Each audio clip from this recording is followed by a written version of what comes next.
I hired a professional companion for one evening, thinking it would be harmless. Just a suit, a smile, and a hand to hold at my company gala. When the man named Owen arrived, he asked one unexpected question. "Do you want to be seen, Caleb?" That question changed everything for me. If this story moves you, subscribe, like, and share. Your support helps us create safe, hopeful LGBTQ stories every day here. I lived on the 3rd floor of a brick building near Rittenhouse Square, the kind with a narrow staircase that made you learn patience one step at a time.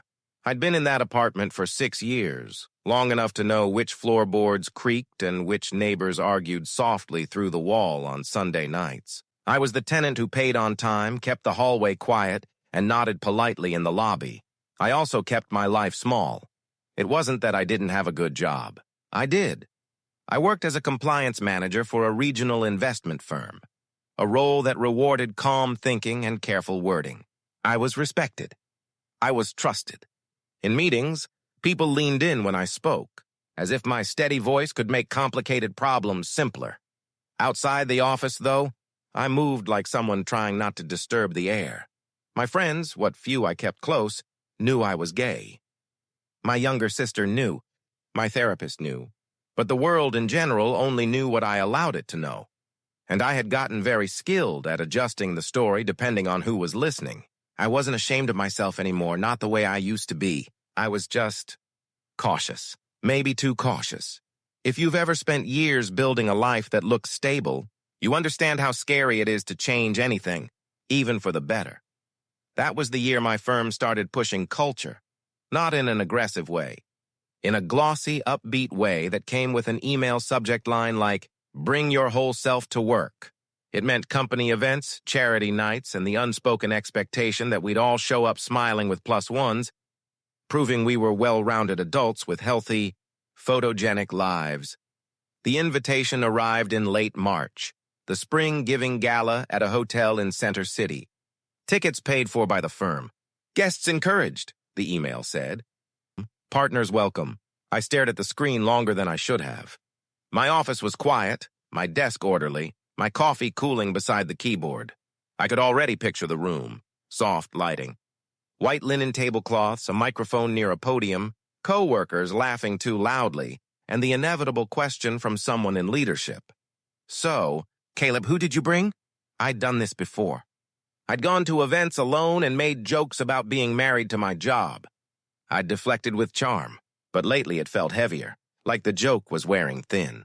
I was 44.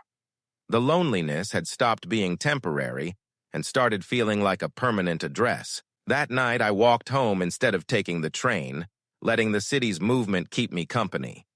On Walnut Street, people stepped around me with purpose, couples talking quietly, friends sharing takeout.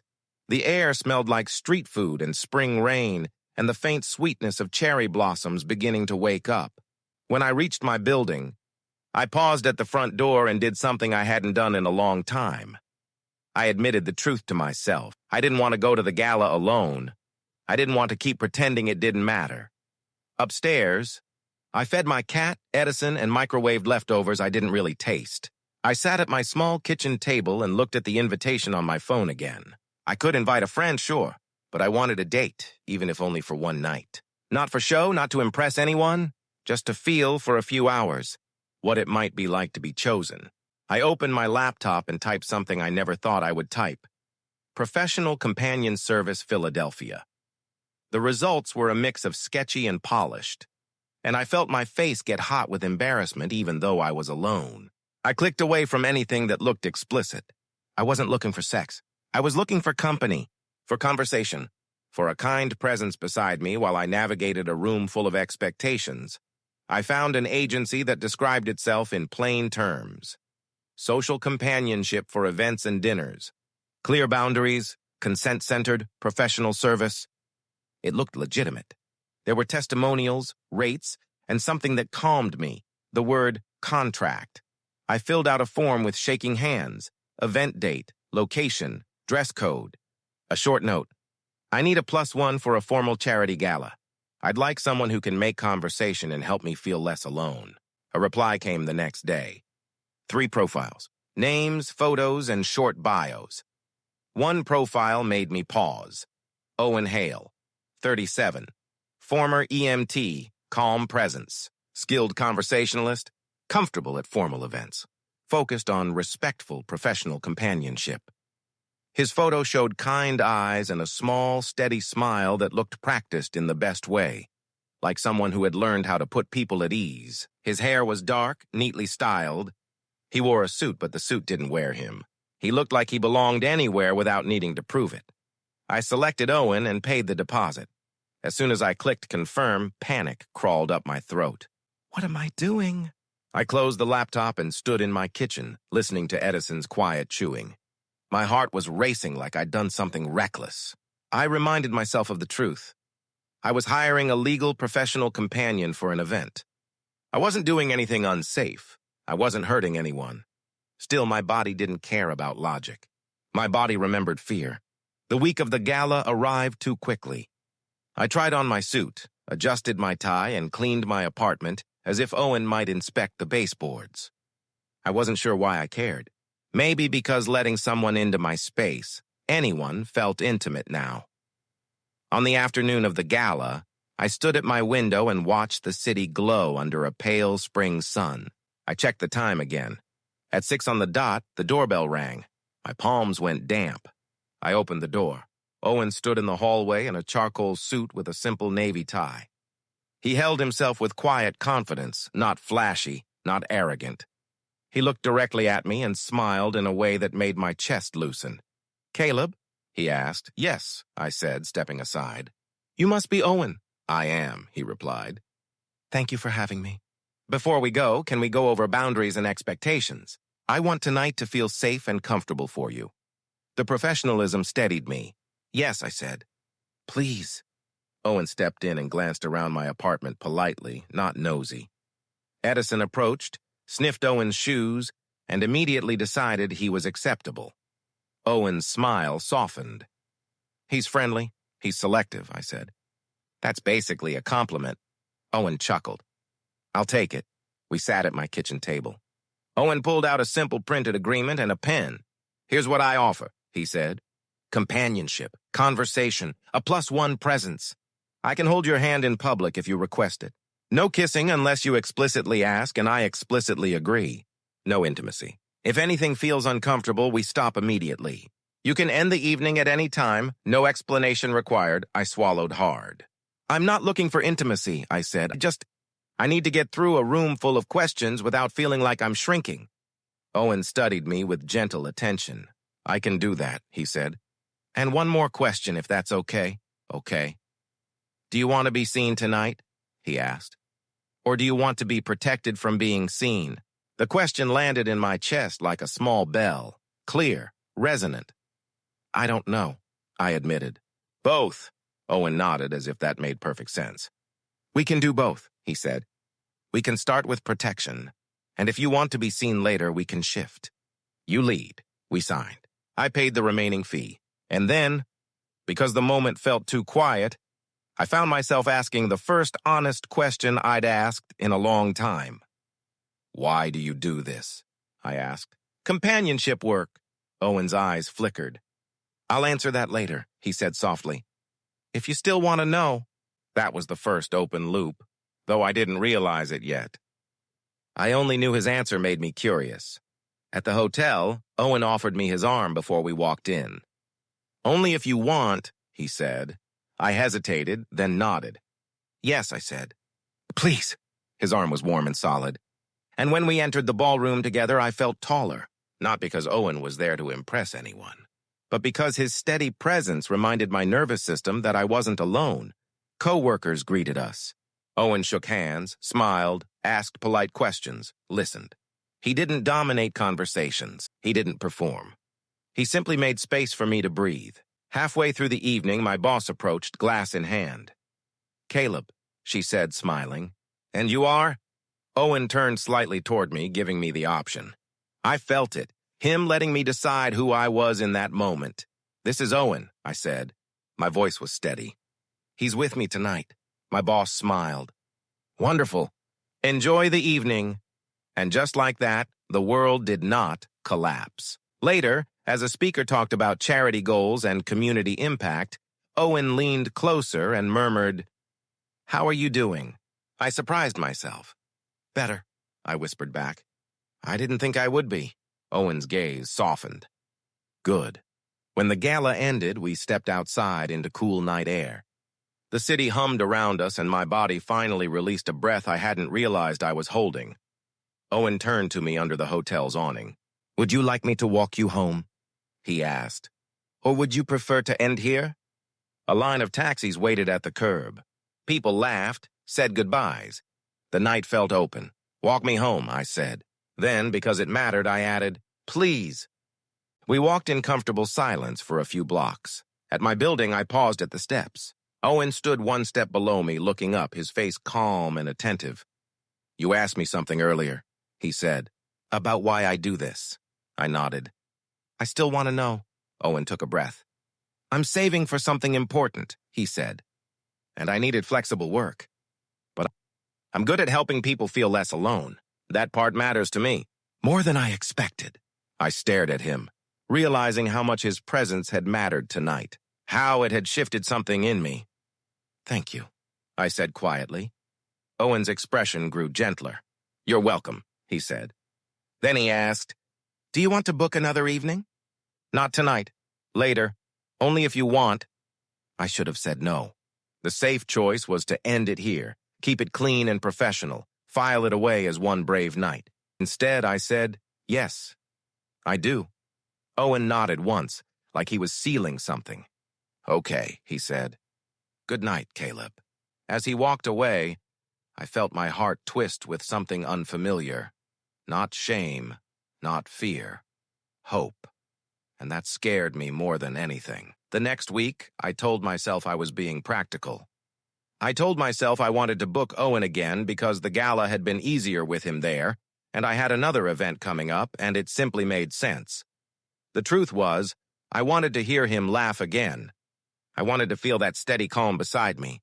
I wanted to know what he was saving for, and why it sounded like it mattered enough to shape his life. I booked a dinner, not a corporate event. Just dinner at a quiet restaurant in Old City. The agency confirmed. Owen arrived on time, dressed nicely, but not overly formal. As soon as he stepped into the restaurant, he scanned the room, not with suspicion, but with awareness, like he was making sure I felt safe. "Hi," he said, smiling. "Hi," I replied, and my voice sounded softer than I expected.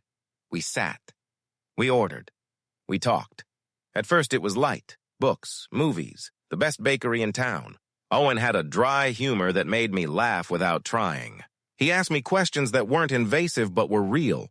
"Where did you grow up? What's something you miss from childhood? What do you do when you can't sleep?" I found myself answering honestly. When the food came, Owen waited until the server left, then asked gently, "Do you want this to be strictly professional tonight? Or do you want it to feel more like two people getting to know each other?"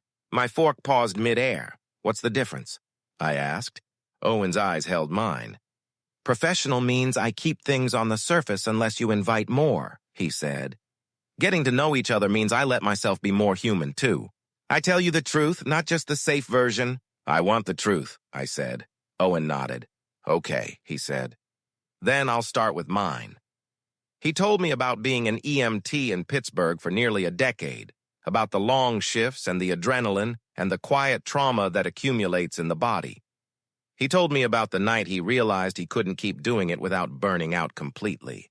He moved to Philadelphia to be closer to his younger sister, who was in nursing school. "She's the best person I know," he said, and the way he said it made me believe him. "And now you do companionship work?" I said carefully. "Yes," Owen replied.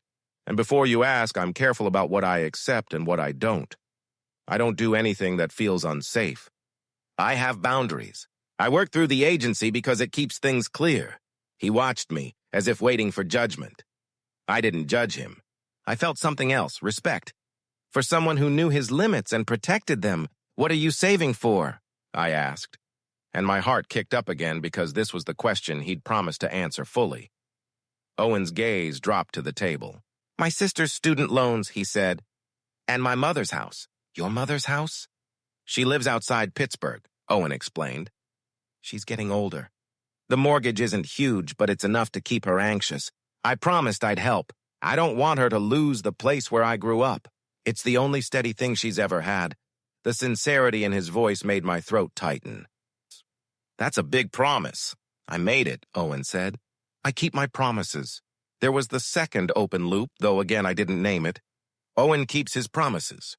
I wondered what it would mean if he promised something to me.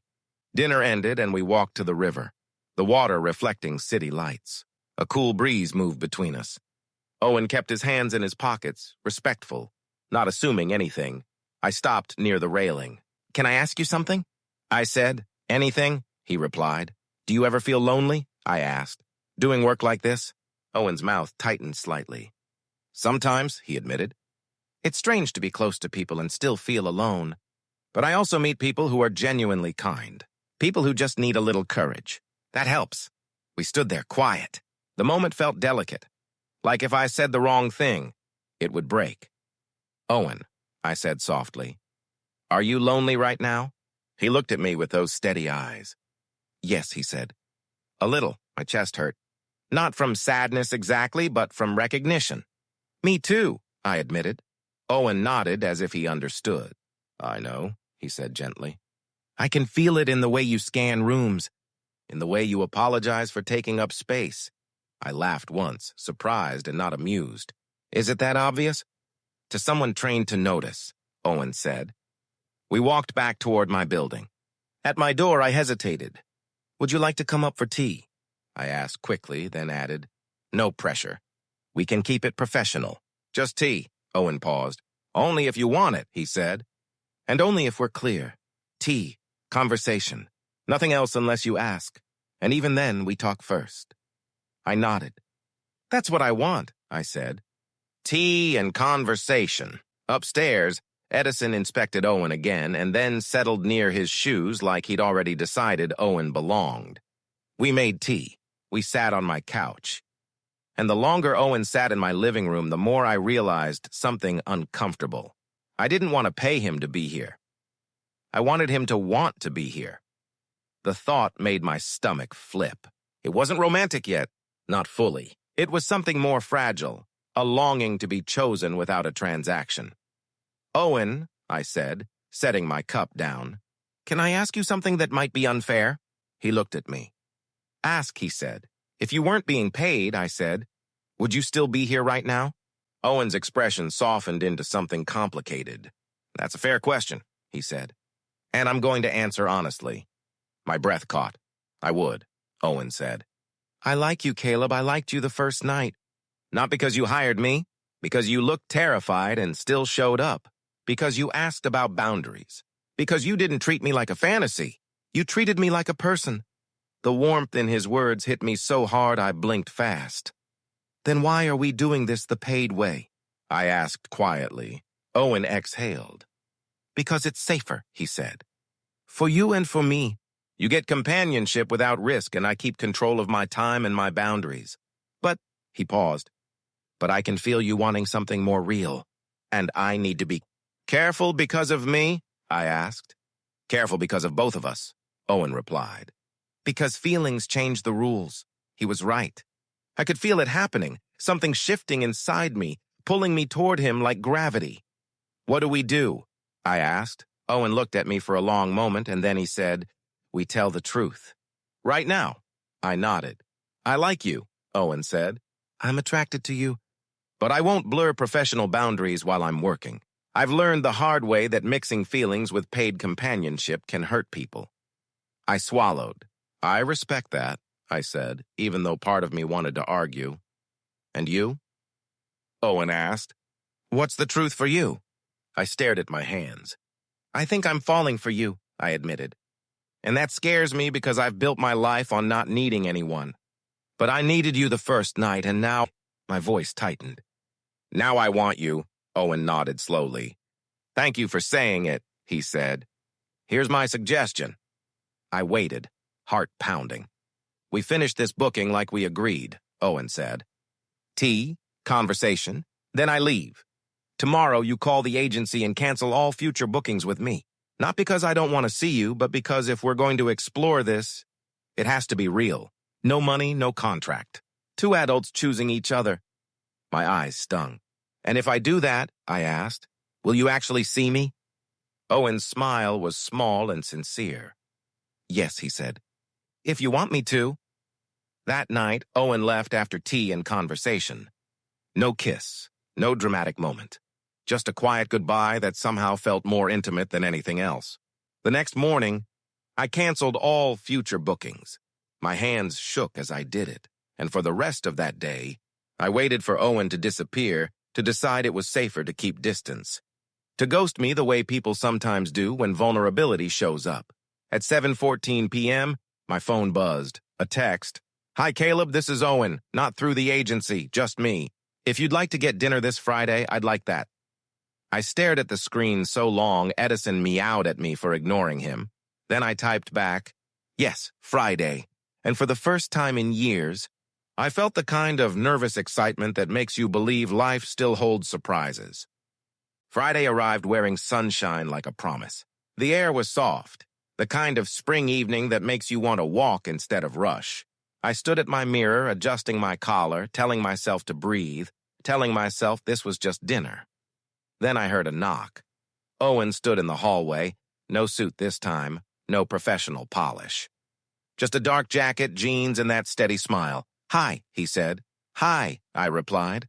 My voice cracked slightly and he noticed but didn't comment. We walked to a small place near Fittler Square with warm lighting and a quiet patio. No one knew who we were. No one cared. We were simply two men having dinner on a Friday night. It felt like freedom. We talked differently now. More personal, less careful. Owen told me about his sister, Elise, and how she'd always been his anchor. I told him about my divorce at 36, brief marriage, mutual kindness, a slow realization that I'd been trying to fit myself into something that never fit. I'm sorry, Owen said gently. It was honest, I replied. Just late, Owen's eyes held mine. Late honesty still counts, he said. After dinner, we walked along the Schuylkill River Trail. The water moved quietly beside us, and lights from the city trembled on the surface. We slowed near a bench. Owen stopped walking. Can I ask you something? He said. Anything, I replied, and realized how much I liked saying that to him. Owen took a breath. Do you want to hold hands? He asked. Not because you need a +1. Not because it's part of a booking. Just because you want to. My throat tightened. It was such a simple question, and it carried so much weight. Yes, I said. Owen offered his hand. I took it. Our fingers laced together like it had always been possible, and the city didn't punish us. Nobody shouted. Nobody stared. A couple walked by with a dog and didn't even glance. My heart hammered anyway, but it wasn't fear this time. It was grief for all the years I'd spent believing I couldn't have this. Owen squeezed my hand once. You okay? He asked softly. I'm okay, I said. And then I added, I'm happier than I expected. Owen smiled. Me too, he said. We dated for months, slowly, intentionally. Owen kept his boundaries with quiet strength. When I moved too fast emotionally, he didn't shame me. He simply asked, can we pause and breathe? And I learned to do it. When Owen had hard days, days when his mother called worried about money, days when his sister's loan statements arrived like a storm, he didn't pretend everything was fine. He said, I'm stressed, and I learned that love doesn't require pretending, but there was something we had to face sooner or later. Owen was still doing companionship work, just not with me. He had commitments, a schedule, people who depended on him financially. One night, sitting on my couch with Edison purring between us, I finally said, this is the part I don't know how to talk about. Owen looked at me calmly. Say it anyway, he said. I don't want to control your life, I said. I don't want to judge your work. But I don't know how to build something serious while your job involves being someone's companion. Owen nodded slowly. Thank you, he said, for saying it without blaming me. I'm trying, I admitted. I've been thinking about it too, Owen said. He reached for my hand. I don't want to do this forever. I never did. I needed it for a season, to help my family to rebuild after EMT burnout. But I want something stable, something that's mine. My chest loosened. What do you want? I asked. Owen's eyes brightened slightly, like he was seeing a doorway. I want to go back to school, he said. Not for a whole new life. For something adjacent. Patient advocacy. Hospital administration. Something that uses what I already know about people in crisis. That sounds like you, I said. But I'm scared, Owen admitted. It means less money for a while. It means asking for help, and I'm used to being the one who helps. I looked at him, this man who had steadied me on my weakest night, and felt something settle into certainty. Let me help, I said quietly. Owen's jaw tightened. I don't want to be your project, he said immediately. You're not, I replied. You're my partner, and partners help each other. But you're right. We need it to be healthy. So let's talk specifics. No rescuing, no saving. Just support. Owen held my gaze for a long moment, then nodded. Okay, he said. Support. Over the next weeks, we planned carefully. Owen reduced his bookings gradually. He applied to programs. He met with advisors. He took a part-time role at a clinic doing intake and patient navigation, using his EMT experience in a way that didn't drain him. I didn't pay his bills. I didn't buy his freedom. I did something simpler and more honest. I showed up. I cooked dinner when he studied. I listened when he doubted himself. I celebrated when he got accepted into a certificate program. I sat beside him at Elisa's graduation from nursing school, and I watched Owen's face as he saw his sister step into her future. Afterward, Elise hugged him so tightly I saw Owen blink back tears. Then she hugged me. Thank you, she whispered. I shook my head. He did this, I murmured back. He's the reason. In the fall, Owen's mother visited from Pennsylvania. I was nervous. Not because she would disapprove of us. Owen had told me. She was loving, but because meeting someone's mother always feels like stepping into the roots of their heart. She arrived with a casserole, dish and a warm smile. So you're Caleb, she said, hugging me like she'd known me for years. Owen talks about you the way a man talks about a sunrise after a long winter. I laughed awkwardly, then looked at Owen, who was blushing. During dinner, his mother told stories about Owen as a boy, about his stubborn kindness, about how he'd always tried to carry the family's weight. I'm glad he has you, she said to me later while Owen washed dishes. He needs someone who lets him put down the heavy things sometimes. I'm glad I have him too, I said honestly. That night, after his mother went to bed, Owen and I stood in the kitchen together. He leaned against the counter and looked at me with a softness that made my throat tighten. I have something to ask you, he said. My pulse jumped. Okay, Owen stepped closer. Do you remember the first night? He asked. When I asked if you wanted to be seen, I nodded. I remember. I want to be seen too, Owen said. Not just as someone who helps, not as someone who performs, as myself. With you, he took a breath. So I'm asking you something simple, he continued. Will you come with me to my program's welcome event next week? As my boyfriend, publicly. The word boyfriend landed gently and firmly. I smiled. Yes, I said. And I'm proud to be there. The welcome event was in a university building with fluorescent lights and folding chairs. Nothing glamorous. But when Owen introduced me as his boyfriend to his classmates, I felt a swell of pride that had nothing to do with the label and everything to do with the truth. We were real. Not a booking. Not an arrangement. A choice. A year after our first dinner as two people, not client and companion, Owen and I walked through Reading Terminal Market on a Saturday morning. We bought soft pretzels and fresh flowers and coffee that smelled like cinnamon. We moved easily through the crowd, shoulders brushing, hands finding each other without thought. Owen paused near a flower stand and looked at me with that familiar, steady calm. Caleb, he said. I have another question for you, I laughed. You and your questions. This one matters, he said. And his voice was gentle but serious. He pulled a small box from his pocket. My breath caught so hard it almost hurt. Owen, I whispered. He opened it. Inside was a simple ring. Silver, unpretentious, beautiful. I'm not the person you hired, he said softly, and you're not the man who needed protection from being seen. We've both changed. We've both chosen something real. He swallowed, and I saw his hand tremble just slightly. Will you marry me? He asked. I couldn't speak at first. My eyes filled. All I could think about was the first night when he stood in my kitchen and offered safety. How he'd asked permission before every step. How he'd never taken more than I offered. How he'd shown me that love could be tender and strong at the same time. Yes, I managed. Then, louder, because the world could hear me now. Yes, I will. People nearby clapped softly, strangers smiling at us the way humans sometimes do when they witness joy.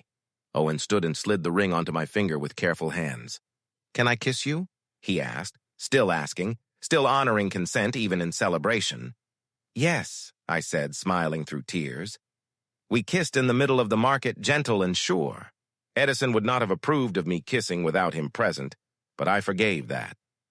Later, back in my apartment, Owen sat on my couch, and I rested my head on his shoulder. The city outside moved on, indifferent and beautiful. I looked at the ring and felt something in my chest, settle into quiet certainty. I'd hired a male escort because I didn't want to walk into a ballroom alone. I thought I was paying for company. What I found was someone who taught me how to be honest, how to ask for what I needed, how to be seen without apology. Someone who didn't rescue me but stood beside me until I remembered I could stand too. Owen became my soulmate not because the story was dramatic, but because it was deliberate. Because we chose boundaries. We chose truth. We chose each other, again and again, without shortcuts. If you had told me a year earlier that I would be engaged to the man I hired for a gala, I would have laughed and called it impossible. But here I was, finally living a life that didn't require shrinking. And for the first time in a long time, my apartment didn't feel like a quiet hiding place.